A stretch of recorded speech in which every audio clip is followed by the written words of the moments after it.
Falando em disciplina, Hum. né, quando nós ouvimos falar de Paulo Musi, nós escutamos bastante também sobre disciplina. Na sua concepção, o que é disciplina, cara? Disciplina é a capacidade de você fazer as coisas que você não gosta porque você tem um propósito.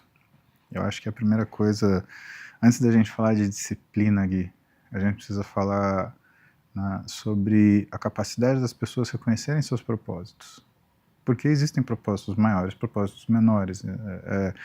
Tem aquela coisa eventual que você tem uma motivação passageira e que ela não chega a se tornar um compromisso, e tem aquela coisa que é o que a gente chama de burning question, né?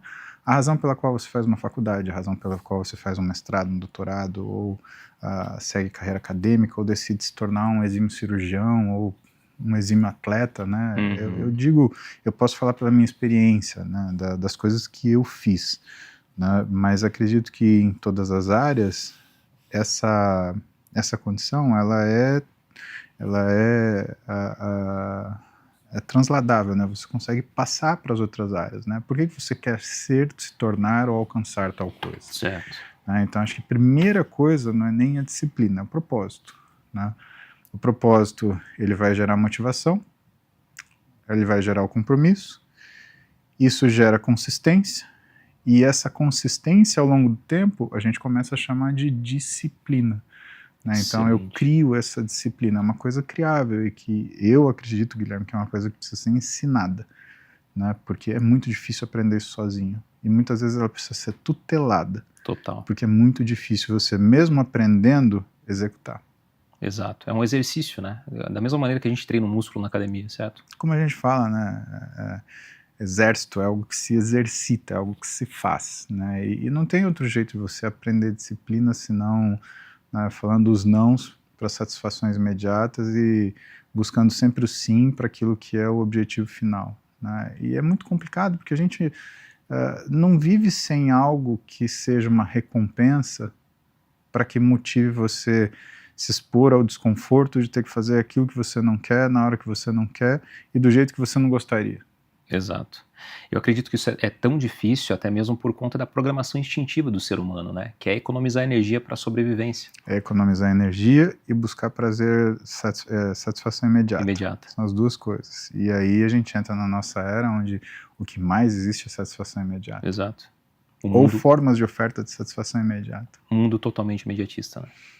Eu acho que as pessoas sempre foram imediatistas. Legal. A questão é que não existia tecnologia ou variabilidade ou volume suficiente para que elas conseguissem exercer isso. Então, se a gente voltar a...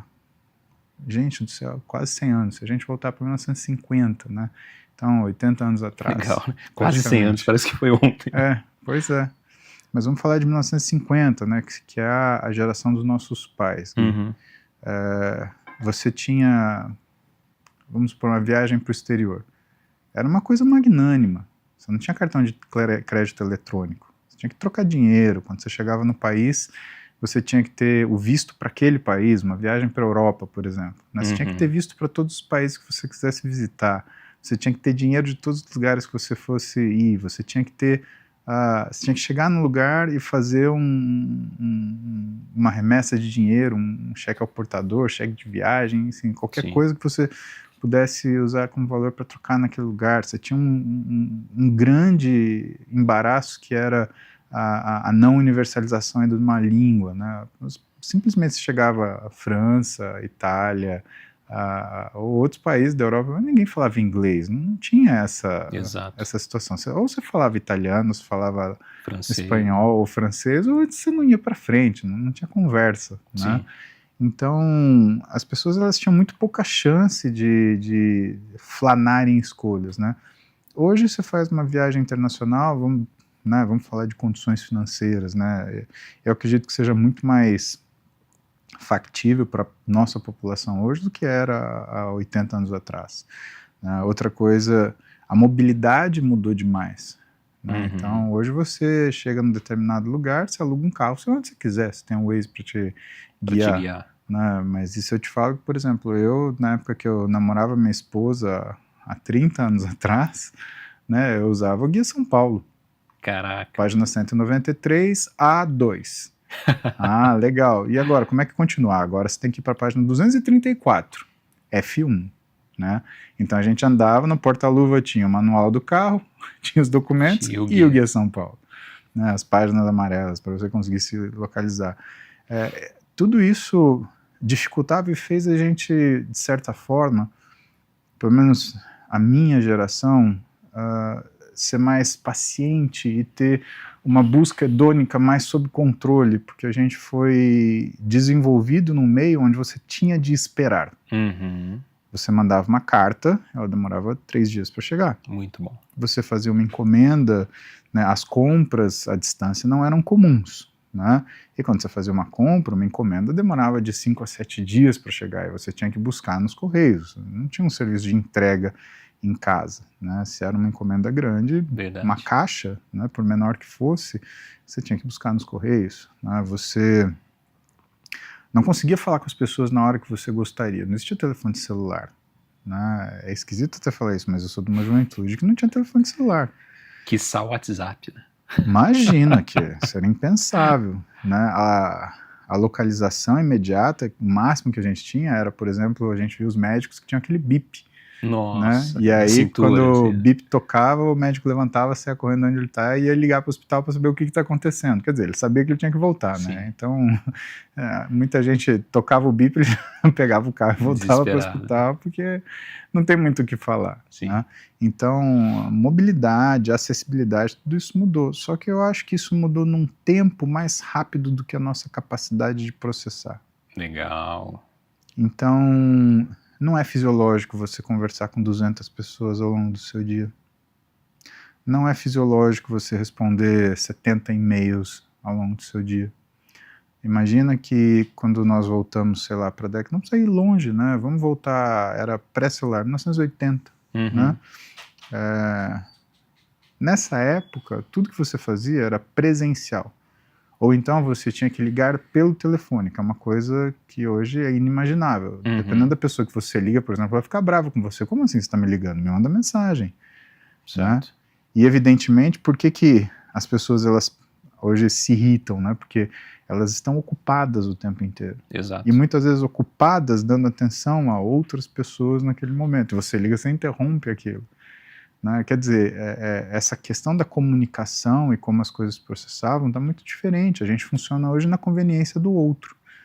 Né? A hora que ele tem tempo, ele te manda uma mensagem, só que existem milhares de outros que te mandam uma mensagem. Né? E quem menos tem dezenas de outros que te mandam uma mensagem, que ainda não é fisiológico. A gente fazia uma coisa por vez.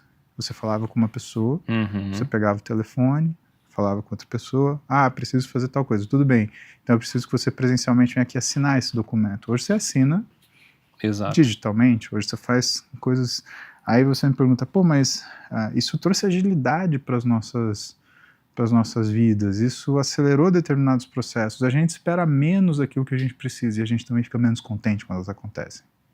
Verdade. Elas deixaram de ser um acontecimento. É simplesmente natural, né? Aconteceu. Não tem aquele prestígio mais, né, música? Não tem aquele valorização, valor. Exato, essa palavra. A gente parou de dar valor às coisas. Aí o que acontece quando você para de dar valor a coisas grandes? Você começa a sobrevalorizar coisas pequenas. É o scroll, né? Exato, é o arrasta para cima, né? É aquela dopamina barata e vagabunda que acaba fazendo com aquela dopamina verdadeira, por exemplo, você fazer uma coisa extracurricular. Você tem um hobby. O digital matou o hobby, Gui. Quantas pessoas você conhece que tem hobby hoje? Quantas pessoas fazem uma arte marcial, fazem exercício, mas exercício por conta do exercício? Tocam um piano, tocam um instrumento, né? Quantas pessoas você... Antes a gente crescia, era praticamente mandatório você ter a sua escola, fazer uma língua estrangeira e ter uma aula de música. Eu cresci nesse ambiente, né? Minha família ela não tinha condições financeiras, né, abastadas, mas sempre a gente investiu muito em cultura, né? Foi a grande criação do meu pai e da minha mãe. A gente era nós éramos uma classe média, né? Mas meu pai e minha mãe sempre tiveram muita cultura e muito conhecimento. Então isso era normal. Hoje você fala com as pessoas, não tenho tempo. Aí você pergunta, quanto tempo você tem na sua tela? Como assim? Posso ver seu celular? Aí você olha lá, 3 horas e 40 minutos Tempo de tela. de uso, né? Cara, 3 horas e 40 minutos, você faz uma graduação. Verdade. Por dia. E aí você olha o final de semana, que a pessoa tem mais tempo livre, você vê mais hora de tela ainda. Uhum. Você olha num sábado, num domingo, 5 horas, 6 horas às vezes. Por quê? Porque vai tomar café, pega o telefone. Nossa, já é hora de almoçar. Pega o telefone de novo. Ou nem tira a mão do telefone e coloca lá um negócio para assistir enquanto tá comendo. Enquanto tá comendo. Não presta nem atenção naquilo que tá fazendo. E isso interfere em várias coisas, né? Pra você ter uma ideia, essa questão de você comer assistindo um programa. O primeiro trabalho científico que eu publiquei foi em 2000. A gente começou em 99 com obesidade infantil. Tá. E tinha um estudo mostrando que quando você assiste televisão, o seu cérebro ele tá ligado na frequência da televisão. Uhum. Quando você come, é outra frequência. É outra frequência. Só que quando você come assistindo TV, é a frequência da TV. Ela sobrepõe. E o seu cérebro não registra que você se alimentou. Caraca. Então, entenda que na década de 90 já era estudado isso, por quê? Porque as pessoas elas começavam a não registrar essas refeições e elas tinham uma resposta cerebral que era diferente, por exemplo, do trato gastrointestinal. O teu trato gastrointestinal falou, olha, comi. Mas o cérebro fala assim, não, mas eu não comi. Uhum. E aí a gente começa toda essa movimentação de mindfulness, né, atenção plena. Não é que existe uma descoberta do que é atenção plena, é que a gente perdeu. Existe a necessidade de você ter uma retomada. Perfeito. Você olha, às vezes, alguns ambientes, a pessoa está com uma televisão ligada, olhando um celular e um iPad na outra mão. Se bobear, fazendo a tarefa. Exato. ou trabalhando. Exato, é. Quer dizer, são coisas que diminuem muito a nossa performance. E eu me arrisco a falar que isso diminui, inclusive, nossa inteligência. Total. Isso diminui nossa capacidade de aprendizado. Tudo aquilo que nós aprendemos de forma muito escrito na pedra, né? Porque é a busca ativa, né? Você olhava no livro, você lia o livro, você buscava. Hoje as pessoas estão focadas num conhecimento passivo. Eu assisti um vídeo. Eu vi um post. Né? E é engraçado que isso se multiplica com uma facilidade muito grande à medida que, quando a gente pega assuntos, por exemplo, do momento, né, que as pessoas elas hoje voltaram a falar de peptídeo. Por que voltaram a falar de peptídeo? Porque os primeiros trabalhos são de 1997. Né? Quer dizer, isso é uma recorrência. Tá. Né? Tem um tempo que isso fica apagado, depois volta.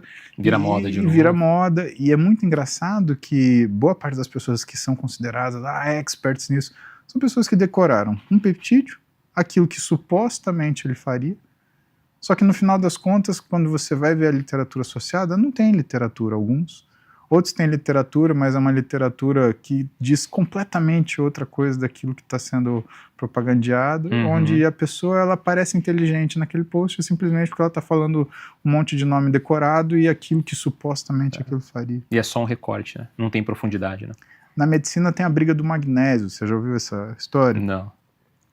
Pois bem, então diz que quando você troca, né, o sal do magnésio, você troca o efeito. Então o magnésio treonato é mais para você ter função mental, magnésio glicinato é mais para você melhorar a qualidade de sono, né? E assim tem várias formas de você oferecer magnésio para o seu corpo. Né? O que de fato a gente sabe? Que quando você usa magnésio, né, não existe um tropismo maior pelo cérebro. O magnésio, quando entra no seu corpo, é magnésio. Né? O sal que diferencia, muitas vezes, é ele que causa aquela diferença. Então, por exemplo, o glicinato. Quando você dá glicina melhora a qualidade do sono. Então, não é o magnésio em si. Né? O magnésio ele não tem esse poder de escolher para onde ele vai. Né?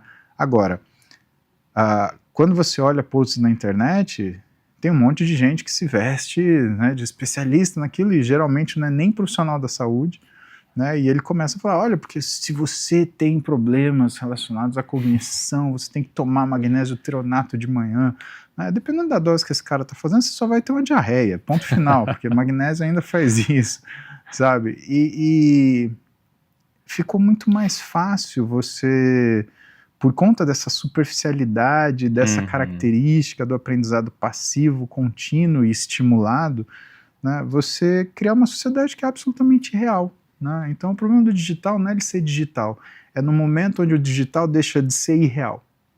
E esse é o problema. Muito bom. Quando você dissocia a realidade daquilo que é a fantasia, né, e o digital favorece isso. Né? E por que favorece isso? Porque é um véu muito mais denso para você subjugar. Imagina o seguinte, se você encontra uma pessoa fantasiada de Branca de Neve, né? Você olha, nossa, é Branca de Neve. Não, uma fantasia da Branca de Neve. Você olha uma pessoa fantasiada de lobo, né? De longe, nossa, é um lobo. De perto, isso é uma fantasia de lobo. Agora, quando você coloca no digital, como você se aproxima? Como você vê essa diferença? Para saber o que é, o que não é. Muito bom isso. Digital não é o problema. O problema é o quanto o digital ele se torna irreal.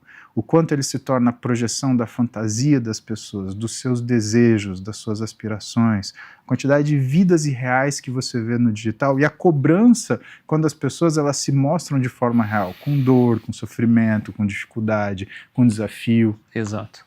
Com trabalho, com esforço. Então, as pessoas elas escolhem viver a vida irreal delas na rede social, mostrando só aquilo que é bom. Algumas pessoas elas começam a acreditar que isso de fato é o que a vida tem que ser, cria um mecanismo de estresse, de ansiedade, de depressão naquelas pessoas, que elas falam, mas minha vida não é assim. Né? Sim, mas a vida da pessoa que está do outro lado não é também. Né? O que motivou, por exemplo, um movimento em alguns países onde existe, Austrália, você está proibindo rede social para crianças, para menores de idade. É mesmo? O que faz todo sentido, na minha opinião, porque se você tem uma pessoa que não tem a cognição dela completamente formada, ela realmente vai olhar numa rede social e achar que a vida daquelas pessoas é iate, praia, dias ensolarados, né, sei lá, só comidas hiperpalatáveis e que não existe trabalho, compromisso, responsabilidade, dificuldade, dor, sofrimento, esquecimento, né? É muito complicado isso. Você quer um exemplo disso? A minha filha mais nova, ela tem 8 anos, Alice. Ela assiste os vídeos no YouTube, né? O pessoal que ela acompanha, que ela gosta. E às vezes, e eu percebi que isso começou a acontecer de maneira mais frequente, e eu tomei um partido diante disso. Às vezes ela vinha com questionamentos do tipo, poxa, mas fulano de tal brinca o dia inteiro. Boa. Né? Boa. Papai, você não brinca o dia inteiro. Boa. Né? Por quê? Porque é exatamente esse reflexo, essa percepção. Poxa, ele está ali disponível a todo momento, ele brinca o dia inteiro. Aí tem que sentar e explicar, filha, tá vendo? O papai grava vídeo também, não grava? Então, eu gravo vídeo num determinado período do tempo, não é aquilo sempre. Só que para quem está assistindo, parece que é aquilo sempre. Né? Eu percebo, você trazendo toda essa explicação que, por sinal, foi uma aula, né? Já merece um like aí, já comenta aí se você aprendeu com isso. É como se nós vivêssemos com um navegador de internet aberto com várias abas. Justo. Não é isso? Justo. E a gente não termina de se relacionar com uma aba, fechar ela para poder se relacionar com outra. É basicamente isso? Eu acredito que sim, e que muitas vezes, pior do que você fazer isso ativamente, você ser obrigado a viver nessa condição. Porque as pessoas vão criar abas para você. Muito bom isso. Então As pessoas vão criar abas.